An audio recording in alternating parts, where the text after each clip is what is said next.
Kami dari kelompok 8 dengan beranggotakan saya Dimas Bram Sanjoyo dan saya Agis Widian dan rekan kami Ana dari V, namun dia berhalangan hadir. Nah, di kesempatan kali ini kami mendapatkan topik tentang kebudayaan Indonesia, terkhusus kebudayaan di daerah wisata Dieng. Kami mengunjungi desa wisata Dieng Kulon dengan narasumber kami yaitu Ketua Pokdarwis yang bernama Bapak Alif. Lalu apa saja sih yang akan kita bahas? Kita akan membahas mengenai atraksi, aksesibilitas, amenitas, serta ansileri di kawasan wisata Dieng. Yuk simak keseruannya.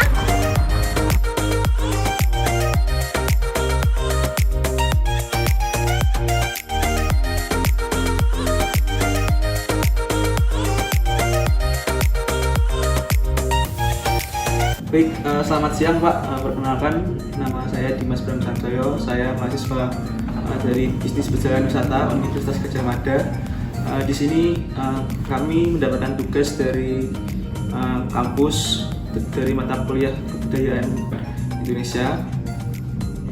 Kita disuruh ditugasi untuk mewawancarai Pokdarwis tentang 4A yang ada di Dieng ini. Nah, yang pertama aksesibilitas. Bagaimana akses jalan menuju kawasan Dieng ini? Apakah tergolong mudah dijangkau atau tidak?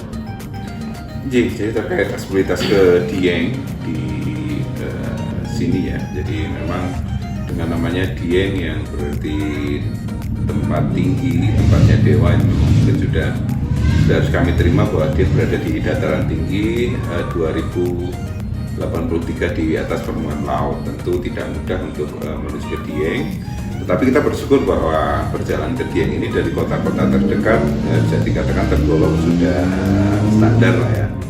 Hanya memang tentu tidak semua kendaraan itu kita sarankan ke Dieng. Ketika para wisatawan, terutama dari wisatawan yang rombongan atau grup dengan menggunakan bis besar, tentu tidak bisa menuju ke sini. Biasanya rombongan tersebut harus transit di kota terdekat yaitu Wonosobo. Tetapi untuk kendaraan-kendaraan lain seperti kendaraan umum lainnya dengan seat kapasitas 13 minibus, 15 minibus kecil, itu sudah kami sampaikan itu sangat bisa sampai sini. Apalagi kendaraan yang lebih kecil lagi ini menjadi sesuatu yang bagaimanapun kami syukuri, karena memang mimpi kami tentu sama dengan destinasi pariwisata lainnya, di mana aksesibilitas bisa sampai ke sini dengan kendaraan apapun. Dan ini tidak lepas juga dari ketika kita melihat aksesibilitas ke Dieng ini, apabila dilihat dari akses transportasi udara, sebenarnya kami juga tidak jauh dari bandara. Ada 3 bandara yang bisa nanti dijadikan fasilitas transport oleh wisatawan, yaitu melewati yang pertama Ahmad Yani, Semarang, YIA ataupun Purasaba.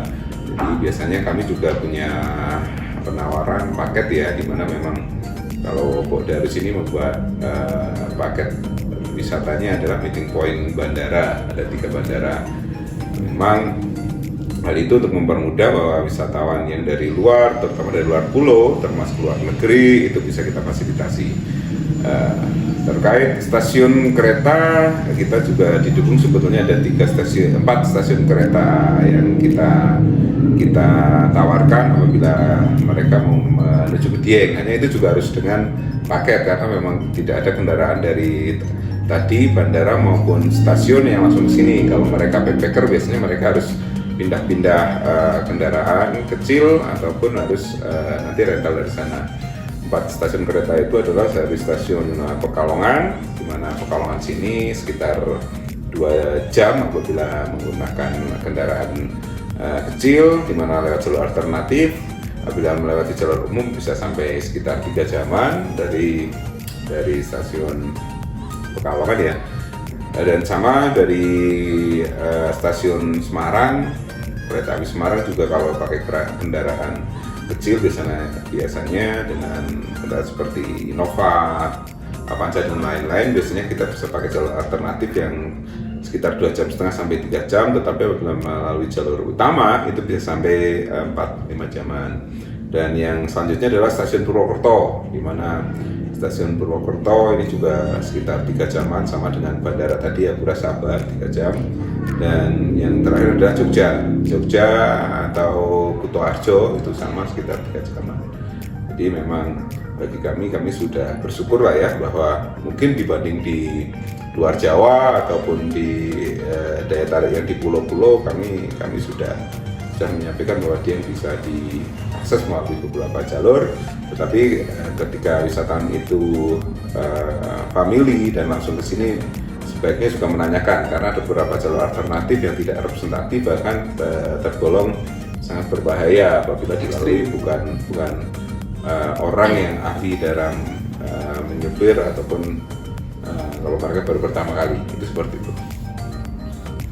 Dan aksesibilitas di Diengnya, kalau tadi menuju Diengnya, di Diengnya kalau kita bersyukur sudah bisa dikatakan bagus lah. Bahkan tahun ini kita rencana mau ada pembangunan pendukung, termasuk aksesibilitas yang akan didukung oleh Kementerian PUPR, di mana ada pelebaran jalan di zona utama dan pedestrian di dalam objek. Ini tentu akan sangat mendukung bagi wisatawan yang mau menikmati di Dieng. Dan selanjutnya adalah dari desa juga mendukung untuk jalan-jalan menuju objek-objek yang ada di desa, karena kami juga desa wisata ya. Bahkan komunitas-komunitas juga dari dulu sudah mulai memperbaiki jalan-jalan setapak apabila ada juga wisatawan yang ingin wisata adventure camping ke gunung maupun yang lainnya, begitu. Pertanyaan yang selanjutnya, di lain yang sudah disebutkan tadi, apakah pemerintah setempat turut aktif dari pembangunan kawasan Dieng? Ya bisa dikatakan kalau dari pemerintah pusat tadi sudah saya sampaikan ya, kita bersyukur ada dukungan juga dari pemerintah Provinsi Jawa Tengah.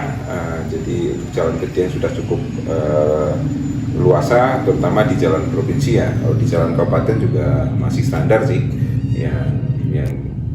yang senyaman untuk wisatawan. Hanya memang ya tentu masih perlu banyak peningkatan untuk harapan kami dari pemerintah, baik di kabupaten, karena Dieng ini ada wilayah perbatasan ya, ada 3 kabupaten inti sebenarnya untuk menuju ke Dieng, Kabupaten Batang, Banjarnegara, dan Wonosobo. Jadi kalau dari Wonosobo mungkin karena jalur provinsi, sama dari Pekalongan jalur provinsi itu sudah representatif. Tetapi dari orang yang ingin cepat tadi, sebagaimana saya sampaikan, jalur alternatif itu yang tentu merupakan jalan kabupaten, ya masih perlu ada peningkatan. Sebagaimana mungkin kalau dari Batang atau dari Jakarta banyak yang googling, biasanya diarahkan ke Dieng dengan jalur cepat, yang tentu menemui jalur-jalur alternatif yang kurang representatif itu. Mungkin apabila jalur itu diperbaiki, dibuat nyaman, aman, bahkan bagus, itu mungkin akan mendukung daripada daya tarik Dieng secara luas. Baik, selanjutnya akan saya lanjutkan mengenai pertanyaan atraksi pariwisata di kawasan Dieng ini. Yang pertama, atraksi wisata budaya apa yang sering digelar dan dilaksanakan secara rutin? Jadi saya bersyukur bahwa Dieng ini adalah satu destinasi yang komplit ya. Dari atraksi itu semua ada, yaitu atraksi budaya, alam dan buatan. Merujuk pada wisata budaya itu di sini kita melakukan 2, yaitu wisata budaya benda dan non benda. Di mana wisata budaya benda adalah peninggalan candi tua yang dibangun sekitar abad ke-7 ya Masehi, dan tentu banyak edukasi di sana, di mana di situ banyak pelajaran tentang budaya masa lalu, di mana arsitektur bangunan dan filosofi kehidupan. Nah, ini ini menjadi prioritas kalau di sini adalah kunjungan ke Candi Dieng. Jadi bahkan beberapa brand maupun advertise itu selalu ketika mengatakan Dieng, beberapa simbol masih digambarkan adalah Candi Dieng. Itu memang mempunyai keunikan berbeda dengan Candi Borobudur maupun Prambanan. Untuk Candi Dieng ini unik seperti gunungan, nah itu seperti itu yang budaya yang benda, dan yang non benda adalah living culture, serta tentu banyak sekali yang dicari oleh wisatawan di sini. Kalau bicara budaya, tentu kita tidak hanya melihat ritual saja sebetulnya, karena dari budaya itu kan terdiri dari living culture, kehidupan masyarakat. Banyak juga wisatawan yang menikmati kehidupan masyarakat sini, di mana dengan daerah yang sangat berbeda dengan daerah lain, tentu ada keunikan-keunikan sebagaimana pola pencaharian masyarakat, yaitu petani Dieng dengan sayuran. Banyak juga yang mereka menikmati secara langsung ya, sambil menikmati mungkin budaya tadi. Ini jadi kolaborasi sebetulnya budaya benda mereka juga, karena di sekitarnya ada orang menanam kentang, panen kentang, mereka juga melihat. Karena sebagian wisatawan juga banyak yang belum tahu kalau umbi kentang itu seperti apa sih pohonnya, bahkan gimana sih cara ngambilnya, itu kan menjadi banyak pertanyaan. Selain itu juga banyak juga di sini yang dijadikan oleh-oleh kayak makanan khas Karika, bahkan makanan khas daerah Dieng ya, dan Wonosobo dan sekitarnya kayak mie ongkok dan lain itu juga yang paling dicari. Ini tentu menjadi rasa syukur saya sebagai Darwis yang memang pada waktu itu kita harus mengkolaborasikan antara budaya benda dan non-benda, di mana tentu berbicara pariwisata pada konsep community base ya, karena kami Darwis tentu konsep adalah pariwisata berbasis masyarakat. Apa yang akan didapat oleh masyarakat secara ekonomi, apa yang bisa dilestarikan masyarakat secara budaya, ataupun apa yang bisa dilestarikan masyarakat untuk lingkungan ya, menjadi sustainability-nya. Maka itulah memang living culture ini menjadi nilai tawar juga kepada wisatawan, di mana kehidupan masyarakat ini bisa mereka nikmati dengan tinggal di Dieng, yaitu homestay desa wisata. Tentu akan menjadi menarik, di mana mereka akan mengetahui apa sih yang dimakan orang Dieng, dan apa sih yang bahkan banyak juga kalau bakat sekolah mereka belajar tentang seni tradisi Dieng. Bahkan pada akhirnya kita juga membuat satu wisata buatan, mohon maaf ini akan melompat dulu ya, karena memang wisata buatan yaitu event itu menjadi satu kolaborasi antara promosi wisata budaya juga dan alam, di mana di Dieng Culture Festival itu kita mengangkat tentang tradisi unik, yaitu pencukuran anak gimbal atau gember, dimana kalau tidak di hari itu wisatawan hanya biasanya bercerita sama pemilik rumah homestay, kalaupun ketemu ya akan diantar itu juga seperti ini. Tapi di satu event tahunan, yaitu wisata buatan ya, itu kami mengangkat event itu di mana ada kegiatan pencukuran yang unik, dengan tentu kita konsep dengan Apik sebagai daerah tujuan wisata. Jadi berbicara budaya, kami sangat bersyukur bahwa keunikan daripada budaya Dieng ini masih menjadi daya tarik baik benda maupun non bendanya, yang bahkan kadang kita kolaborasikan.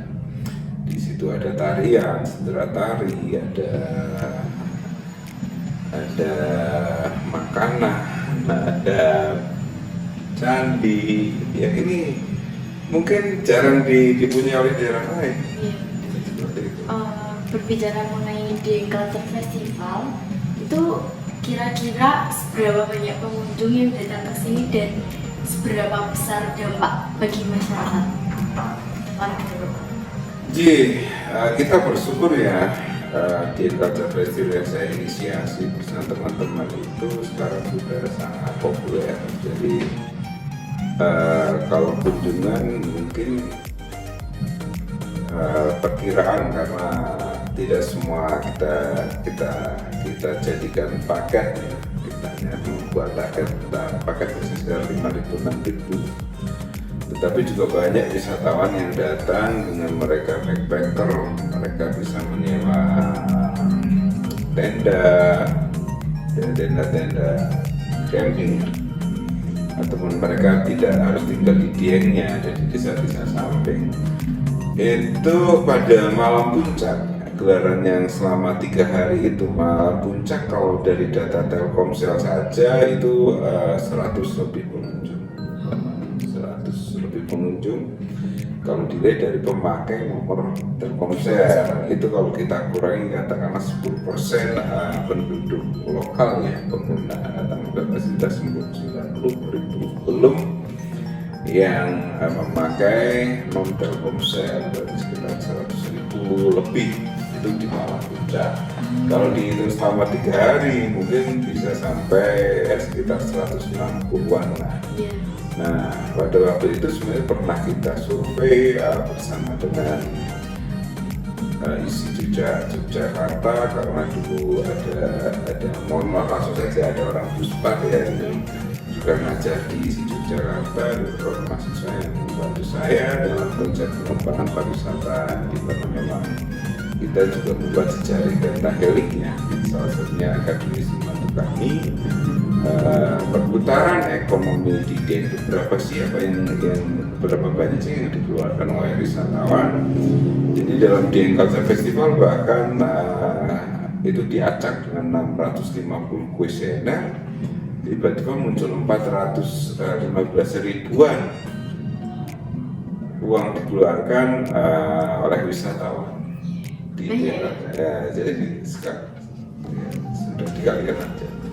415.000 kali 160 atau 170.000 ya, sekitar itu 70 miliaran itu ya, uang yang berputar ada yang didapat oleh pelaku transportasi, penjual makanan, homestay, oleh-oleh, jasa guide, ya kan, parkir, mungkin juga toilet, camping, tiket, itu seperti itu sih. Dan memang secara ekonomi luar biasa. Setelah event itu dia menjadi populer dan ekonomi di Indonesia semakin naik. Bahkan kalau kita melihat dari desa-desa yang belum ke desa wisata, mereka yang dulunya lebih tinggi dari kami sudah punya besar ekonomi. Dan itu juga cepat ya Pak? Sangat pesat sekali. Dan salah satu indikasi lain adalah ketika salah satu konsep community, yaitu kita community base, yaitu kita juga berjaring dengan komunitas lain. Tidak ada komunitas pariwisata, jadi ada komunitas agama, komunitas selain budaya tadi ya, ada olahraga lain. Tapi ini yang budaya dulu, agama dulu. Karena bagian asal bodong juga ternyata ekonomi itu bisa dilihat dari pendapatan lazis yang kita bentuk sekitar 5 tahun yang lalu. Jadi tahun ini saja untuk satu kampung saya ya, satu kampung loh, satu desa, karena desa ada 2 dukuh tapi satu desa saja, itu 300 juta lebih pendapatan zakat mal ya. Ini dari masyarakat, ini membuktikan bahwa kesejahteraan masyarakat di desa kami sudah secara agamis juga sudah bisa kita buktikan. Jadi dari 300 juta itu diberikan kepada agamis, kira yatim, untuk mendukung keluarga miskinnya, anaknya mau sekolah, sakit dan semuanya itu di luar dari zakat fitrah ya. Kalau zakat fitrah juga sekitar 200 sekian pendapatannya. Kalau secara kami sekarang 99%, zakat fitrah bisa.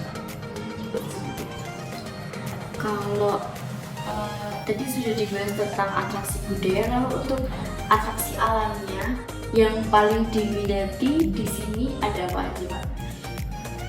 Ya, kita bersyukur bahwa Dieng sebagai gunung selain tadi ya secara legenda, secara cerita adalah kahyangan atau tempat tinggi tempatnya para dewa, tapi juga Dieng adalah gunung api purba yang masih aktif, di mana dia adalah kaldera. Ada yang menyebut Dieng Platau, plate antara yang berarti piring, mangkok. Ini adalah cekungan yang luar biasa yang katanya dulu meletus pada ratusan ribu tahun, jutaan tahun yang lalu.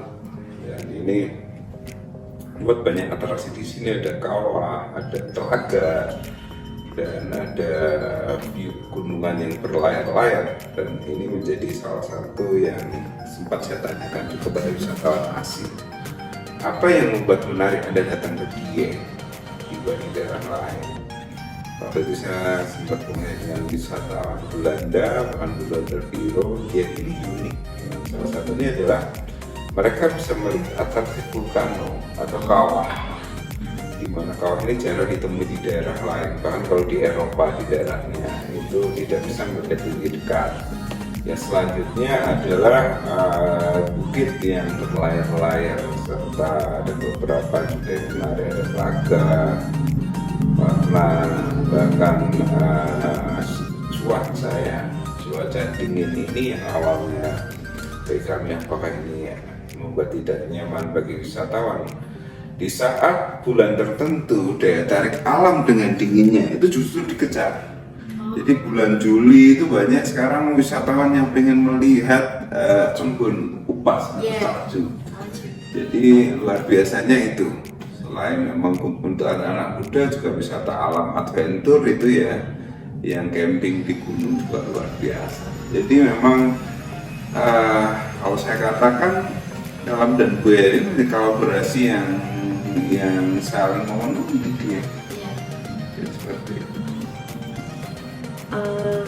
Kalau dari segi banyak sedikitnya antara wisata alam dan wisata budaya ini peminatnya lebih banyak yang mana? Atau mereka seimbang? Menurut saya seimbang sih ya, karena memang sudah kita paket menjadi satu. Jadi contoh kalau di desa saya ini ada objek yang dua, objek alam dan budaya dijadikan satu tiket. Ini otomatis wisatawan kayak dipaksakan kan. Jika mereka kalau sudah ke candi ya harus ke kawah kan. Kayaknya candi kan wisata budaya ya, di situ kadang juga ada dan kawah itu seimbang antara budaya dan buatan. Dan kalau boleh saya menambahi ya, jadi saya juga sedikit belajar tentang pariwisata secara sambil berjalan, learning by doing. Ketika melihat blueprint daya tarik wisata dilihat dari bagaimana orang yang tertarik ke suatu daerah itu 65% karena budaya, 60% karena budaya, 35% karena alam, dan 5% karena buatan. Itu saya terapkan. Jadi untuk mengangkat daerah kami itu menjadi daya tarik yang sempurna, maka kita tidak bisa meninggalkan tiga-tiganya. Jadi seperti itu. Jadi event dengan 100 lebih pengunjung, 100.000 lebih pengunjung, tentu itu bagian daripada mendukung sustainability, di mana saat ini kunjungan Dieng dalam 1 tahun desa saya dikunjungi lebih dari 1 juta wisatawan. Jadi rata-rata per hari itu sudah 3.000 lebih wisatawan, baik yang menginap atau tidak menginap, baik yang dari bermacam-macam tujuan lah. Di bulan-bulan ini banyak anak-anak sekolah ya yang lebih wisata edukasi. Jadi kadang saya juga diundang untuk menjelaskan tentang wisata tentang edukasi tentang budaya Dieng ini. Nanti saya tunjukkan juga ada kayak kemarin daya tarik kesenian tarian di waktu-waktu tertentu.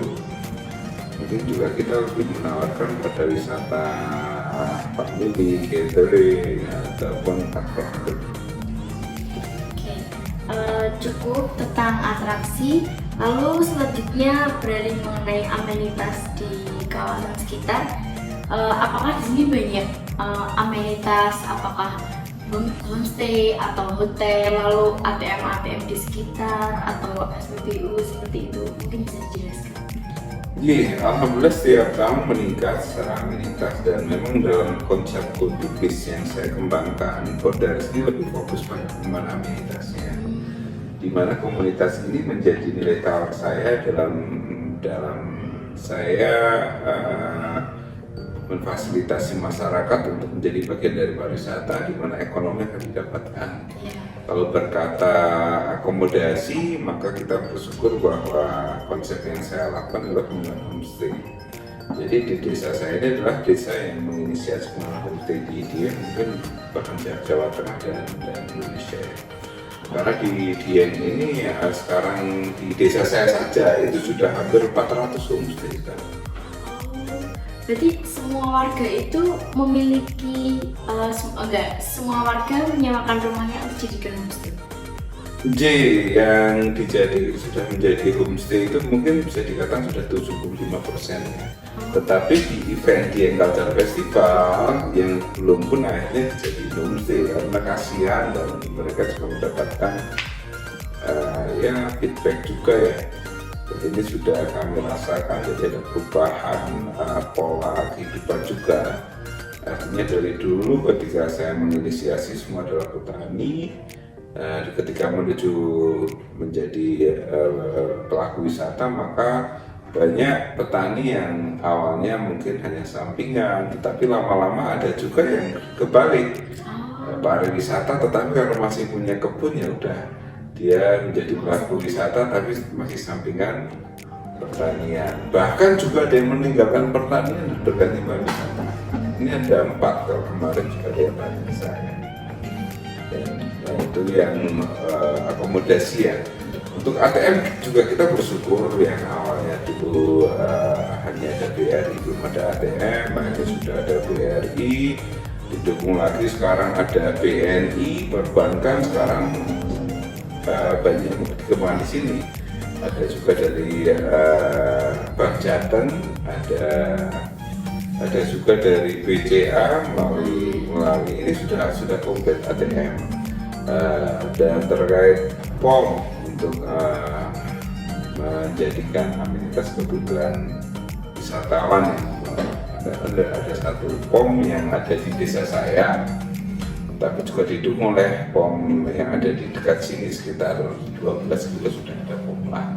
Ini menjadi banyak tempat ibadah, toilet ini juga sudah cukup banyak, walaupun tentu peningkatan dalam pelayanan kalau kita merujuk pada standar wisatawan internasional itu beberapa yang masih perlu ditingkatkan. Itu seperti itu. Mungkin berbicara mengenai homestay, berapa harga homestay di kawasan sini? Jadi ini yang menjadi kadang ini ya. Jadi memang ini tidak lepas daripada analisis saya ketika memang dengan ini terkolaborasi ketika wisata Dieng lebih banyak wisata family dibanding grup ya. Maka pada waktu itu dan kita juga melihat pasar kita secara Nusantara sebagai masyarakat Jabodetabek dari awal Jakarta, maka kita juga harus melihat ekonomi dari masyarakat ya. Dan di sini lumayan tinggi, di mana homestay di sini itu sekarang itu dari 150 sampai bahkan ada yang 1 juta per kamar. Itu semua itu laku sesuai dengan tentu dengan fasilitasnya, daya tariknya. karena saat ini juga homestay juga sudah dikembangkan menjadi homestay rumah wisata sebagaimana yang ini kita kembangkan, dan homestay yang terkolaborasi dengan wisata budaya dan wisata alam. Kalau wisata alam adalah homestay yang dibangun di tempat dengan view alam yang indah, dan homestay budaya adalah homestay yang juga mengenalkan budaya dan lain-lain. Ini sudah berinovasi. Maka banyak ketika Kementerian Pariwisata juga menganalisis pengembangan homestay itu dari sini, karena memang berkembang dari nol yang hanya rumah biasa dijadikan untuk wisatawan, tapi sekarang berkembang luar biasa. Jadi semua masyarakat mendapatkan dampaknya, dan inovasi juga berjalan luar biasa. Untuk yang dijelaskan itu kan homestay yang sifatnya dikelola oleh pihak setempat. Kalau ada nggak sih Pak kayak misalnya hotel atau pihak luar yang ingin rencana atau sudah membuka hotel ataupun homestay di sekitar sini? Jadi kalau dulu memang pernah, sebelum ada kebijakan, jadi zaman dulu ya mereka sudah punya dulu tangannya di sini, mungkin ada satu salah. Tapi setelah berjalan dan mereka sekarang menjadi warga Dieng. Nah, sekarang karena konsepnya community base, maka ini menjadi kebijakan kami, di mana saya juga sebagai ketua klaster ya. Jadi kita memetakan bahwa kalau hotel bisa ada di ring 2, dan kalaupun dikembangkan adalah warga sendiri yang mengembangkan menjadikan homestay, peningkatan nantinya menjadi hotel dan itu masih kita batasi juga. Artinya lebih pada daya tarik yang seperti homestay-nya adalah homestay yang jangan banyak-banyak tapi memiliki nilai lebih untuk menggait segmen tentunya. Jadi kan kadang juga ada sekarang banyak, mohon maaf lah, konglomerat juga yang kadang pengen tinggal di Dieng, biasanya mereka juga minta fasilitas yang berbeda kan. Tetapi kita bersyukur masyarakat yang mungkin punya uang juga memfasilitasi kamarnya dengan sedemikian rupa, dengan setelah mereka studi banding mungkin ke hotel dengan resident suite ataupun yang deluxe dan lain-lain, mereka sudah mengonsep penataan kamarnya seperti itu. Oke, terima kasih Bapak untuk kesempatannya. Sebagai penutup, saya ingin bertanya tentang ancillary. Perkenalkan, nama saya Nanda Divi, biasa dipanggil Divi. Saya merupakan mahasiswa tahun kedua di Universitas Gadjah Mada dari Bidang Wisata. Saya ingin bertanya, lembaga apa saja nih yang terlibat dalam pengelolaan kawasan wisata di Dieng? Iya, kita bersyukur bahwa Dieng ini sudah dari dulu, di mana objeknya dikelola oleh pemerintah daerah, yaitu lembaga pemerintah yang tentu secara menugaskan dinas pariwisata, tetapi secara pengolahan di sini ada UPT ya, UPT Unit Pengelolaan Pariwisata di bawah naungan dinas pariwisata yang sebagai pengelola, tapi juga pengembangan pariwisata ini dilepas daripada lembaga pemerintah desa, di mana karena konsepnya adalah desa wisata, pemerintah desa ini juga berperan sangat penting dalam pengembangan desa wisata dan pariwisata secara umum. Dan banyak juga kami pada waktu itu, karena saya pada waktu itu adalah yang menginisiasi desa wisata di festival, juga pada waktu sebagai Karang Taruna, maka Karang Taruna ini menjadi salah satu awal bagaimana saya pada akhirnya membuat satu lembaga masyarakat pariwisata melalui kelompok sadar wisata. Dari kelompok sadar wisata itu akhirnya kita juga melahirkan banyak, di mana ada beberapa lembaga industri pariwisata dari HPI, asosiasi homestay yang tentu bersama dengan PHRI setempat ya, dan juga ada lembaga-lembaga lain yang memang bekerja sama langsung dengan kami, sebagaimana ada LMDH, Lembaga Masyarakat Desa Hutan, yang memang karena kita mengangkat daya tarik alam, dan sebetulnya lebih banyak lagi lembaga-lembaga yang ada di desa yang semua mendukung. Dan kita sampaikan juga dalam lembaga keagamaan yang secara tidak langsung juga mendukung daripada konsep lighting culture, lembaga budaya, dan banyak memang menjadi kekuatan pentaheliknya itu kami dapat semua. Oke, berarti itu banyak banget ya Pak? Banyak banget. Jadi kalau berbicara kolaborasi kami dalam mengembangkan, tentu tidak lepas daripada pentahelik ya, yang di situ ada lembaga akademik yang bersama, baik langsung maupun ataupun terus ataupun tidak, sebagaimana Pusat Studi Pariwisata UGM yang menjadi mitra kami, walaupun baik secara resmi ataupun tidak. Kalau secara resmi biasanya mereka punya program kerjasama dengan pemerintah setempat. Kalau tidak resmi, biasanya kami tetap komunikasi terkait pengembangan Dieng, karena kami juga didampingi oleh Pusat UGM dari awal. Selanjutnya ada universitas lain, seperti kemarin dari IPB, dari UNDI, UI, dan lainnya juga biasanya juga memberikan sumbangsi tentang bakti di akademisi. Selanjutnya di bisnis, maka tadi saya sampaikan kami juga bersama dengan biro-biro wisata ya. Jadi selain tadi BHRI, hotel, dulu kadang kami juga membuat konsep paket wisata Dieng ini bersama dengan hotel-hotel yang di kota, 1 malam di hotel, 1 malam di Dieng. Nah, sebenarnya kolaborasi. Juga ada biro-biro wisata dari luar yang menjadi jejaring kami bersama. Selain era sekarang tentu adalah OTE menjadi hal yang sudah kami lakukan, online travel agent, menjadi lembaga-lembaga yang menguatkan Dieng dari sisi bisnis.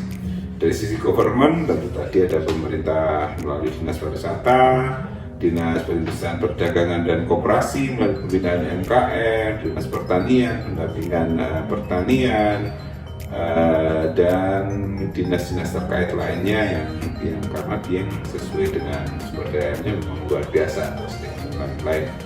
Bahkan ada Bank Indonesia yang juga mensupport melalui CSR-nya. Terakhir mereka membantu untuk membuat pengolahan sampah di Dieng. Ya, tahun ini menjadi hal luar biasa dari sisi government. Ya, dari sisi komunitas tadi saya sampaikan, komunitasnya banyak banget, ada LMDH, komunitas hutan, komunitas agama, dan terakhir media.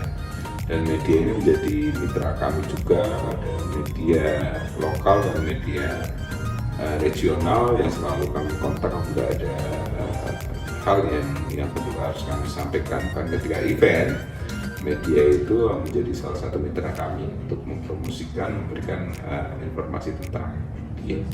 Seperti itu. Saya ingin menanyakan pertanyaan tambahan dari jawaban Bapak. Kan berarti lembaga-lembaga dan mitra itu banyak sekali ya Pak ya. Nah itu dalam pengelolaan membantu pariwisata Dieng ini itu dalam jangka waktu misalkan beberapa tahun, atau misalkan kayak seiring berjalannya waktu nambah misalkan lembaga dinas pariwisata atau nambah mitra yang lain itu. Iya, jadi memang ini tidak lepas daripada kekuatan kami untuk memperluas kolaborasi.